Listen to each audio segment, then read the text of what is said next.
Ассалаумағалейкум, құрметті оқушылар. Бүгінгі біздің номер 10-шы видео сабағымызға қош келдіңіздер. Енді 9-шы сабақты көргендер болсаңыздар, бізде қазір план бойынша қазір 39-шы есепті шығару керекпіз, 39-шы есепті шығарайық. Қазір оны қойып қойық сіздермен. 39-шы есеп. Қайсы еді? 39 осы, 39-шы есеп. Осы есепті сіздермен бірге қазір шығарамыз. Так, давайте мынаның үстіне шығара берейік. Қараңыздар, бізде қалай болады? Қазір біз сіздермен бірге не істейміз? Так, давайте былай жазып қояйын, тең деп. Мысалы, давайте шығарайық енді. Бізде 3-тің кубы 27 қосылған 2-нің квадраты 4 азайтылған 1. Жақсы, бөлінген 3-тің квадраты 9 азайтылған 4. 9 азайтылған 4 бізде 5-ке тең, 9 азайтылған 4 бізде 5-ке тең. Так, енді ары қарай қосылған. Просто шығарайық, поэтапно шығарайық. 6-ның квадраты 36-ға тең, азайтылған 2-нің кубы. 2-нің кубы бізде 8. Бөлінген. Қараңыздар, 2-нің квадраты ол бізде 4-ке тең, 4-ке тең. Бірақ бізде минус 3 и алдына бізде минустан бас тұр. Сондықтан сіздерде минус плюсқа айналады. 2 минус, ол бізде плюсқа айналады. 3. Окей. Оны біз былай жасақ болады. 7 десек болады. Окей. 7 мен 5 жақсы. Жаман емес. Енді қараңыздар. Біз сіздермен не істеу керекпіз? Біз сіздермен қазір ортақ бөлім берейік. Ортақ бөлім берейік. Алдымен ортақ бөлім бермей тұрып, мыналарды енді қысқарып жазайық. Енді осылай шығармаймыз ғой біз. Бізде 30 бөлінген 5. Ол немесе көрдіңіздер өзі қысқарып кете алады. Қосылған 36 азайтылған 8. Қараңыздар, бізде неше тең? 36 азайтылған 8. Біз 6-ны азайтсақ, бізде 30 болады. Тағы 2-ні азайтсақ, 28-ге тең болады. 28 бөлінген 7. Так, енді қараңыздар, 30-ды 5-ке бөлсек, бізде 6 шығады. 28-ді 7-ге бөлсек, бізде 4 шығады. Көрдіңіздер ме? Ортақ бөлім бермей, кейбір есептерде енді ортақ бөлім беруге асықпаңыздар. Сіздерде мұнда 10 шығады. Так, енді окей, давайте былай жазып қояйық.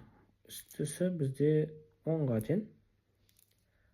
Енді қараңыздар, астында так, мұны біз енді жеке шығарайық, мына жаққа жазып қояйық.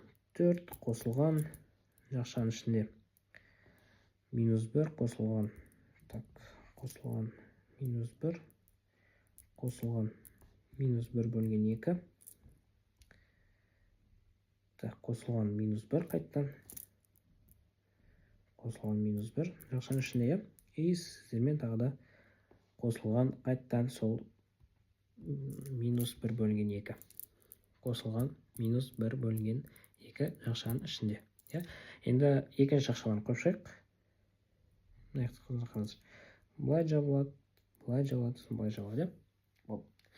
Қараңыздар, асықпай ішінен бастаймыз, ішінен бастайық. Асықпай ішінен бастап, сосын ең соңында біз осы санды 10-ға бөліп жібереміз. Так, қараңыздар, минус 1 минус болады, минус 1 бөлінген 2. Жауап неше екен? Қараңыздар, 2-ні береміз, бізде минус 2 азайтылған 1 бөлінген 2 болады. Минус пен минус бізде қосылады, бірақ таңбасы қалады. Минус 3 бөлінген 2 шығады. Окей, мынаны біз жазбасақта минус 1, 4, 5 деп жазуға асықпаңыздар. Ары қарай, енді бізде минус 1 бөлінген 2. Қараңыздар, бізде ол жақта минус шықты, алдында плюс тұр. Сонда біз қайта минус жазаймыз. Минус 3 бөлінген 2. Так, ол жақта бізде не шығады? Минус 4 шығады. Минус 4 бөлінген 2 қысқарғанда бізде минус 2 шығады. Жақсы ма? Қайттан минус 2, мынау алдында плюс тұр. Жақсы ма? Қараңыздар, минус 1 и минус 2, минус 1, минус 2. Минус 3-ке тең болады. Минус 3-ке тең болады. Енді оп-оңай. Алдында плюс, и бізде минус шықты, ол бізде минусқа тең болады. Сонда бізде 4 азайтылған 3, ол бізде, так, қате жазын, 4 азайтылған 3, бізде 1-ге тең болады. Осылай. Жауабы 1. Бөлімі 1-ге тең, біздің алымыз 10-ға тең. Сонда ондай жауап бар ма? Ондай жауап бар, Өйткені сіз 10-ды 1-ге бөлсеңіз, сізде әрине 10 шығады. Вот осындай есеп. Қатты қиын емес, бізде жай сандар беріп тұр, сандардың квадраты беріп тұр. Ол жаққа сіздерге нені жазып жіберейін? Керек болады, қараңыздар. Мысалы, a-ның n дәрежесі көбейтілген a-ның m дәрежесі.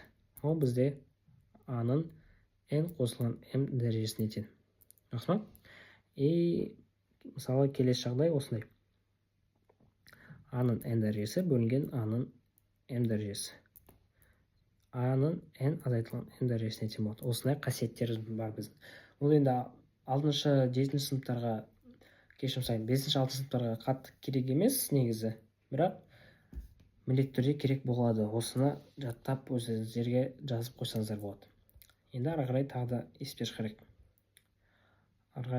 қарайық. Мысалы, қандай есеп таңдайық? Сіздермен бірге біз давайте осы есепті шығарып қойдық. Біз кешірім сұраймын. Осы есепті шығарайық. Осы есеп бізде не деп тұр? Так, мынаның үстінен кетіп қалыпты, үстінен кетіп қалыпты. Так, жақсы, ештен кетпейді. Мынаны бүкіл өшіріп жіберейік. Қараңыздар. Біз не істейміз? 36-шы есепте біз сіздермен қалай шығарсақ болады? Так. Қараңыздар, енді бізде көбейту болып тұр, ортасына көбейту болып тұр, бірақ екі жақша беріп тұр. Давайте біз жақшаларды сіздермен ашып жіберейік, алдымен қосып, есеп ашып жіберейік. Бізде аралас бөлшек тұр. Аралас бөлшекті біз жай бөлшекке келтіру керекпіз. Ол үшін сіз не істейсіздер? 5-ті 2-ге көбейтесіз және 1-ді қосасыз. Сізде 11 болады. 11 қосылған 1 бөлінген 2017, Окей. Қатты қиын емес. Көбейтілген. Мұнда қараңыздар, мұнда не шығады бізде?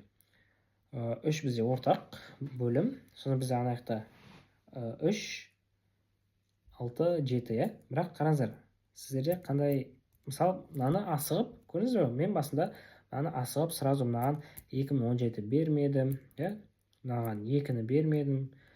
Өйткені мынаяқта қараңыздар, асықпай мынаяқты қарап алсаңыз болады. Бізде 3-тен 7 азайтылған 3-тен 7. Ол бізде 0-ге тең болады. Сонда қараңыздар, кез келген сан 0-ге көбейтілгенде ол бізде 0-ге тең болады.